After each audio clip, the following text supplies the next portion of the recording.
ఆత్మశుద్ధి లేని ఆచారమది ఎలా, భాండశుద్ధి లేని పాకమేలా, చిత్తశుద్ధి లేని శివపూజలేలరా విశ్వదాభిరామ వినురవేమ. ఇంకోసారి చూద్దాం. ఆత్మశుద్ధి లేని ఆచారమది ఎలా, భాండశుద్ధి లేని పాకమేలా, చిత్తశుద్ధి లేని శివపూజలేలరా విశ్వదాభిరామ వినురవేమ. దీని అర్థం ఏంటంటే, మనసు పవిత్రత లేకుండా ఆచారాలు పాటిస్తే ఏం ప్రయోజనం, ఎలాంటి ఉపయోగం లేదు. అలాగే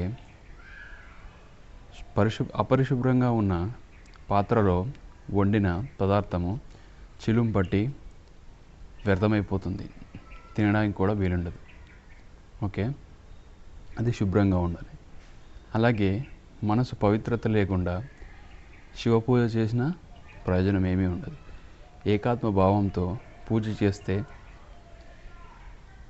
పుణ్యం తప్పకుండా దక్కుతుంది. సో ఇది దీని అర్థం.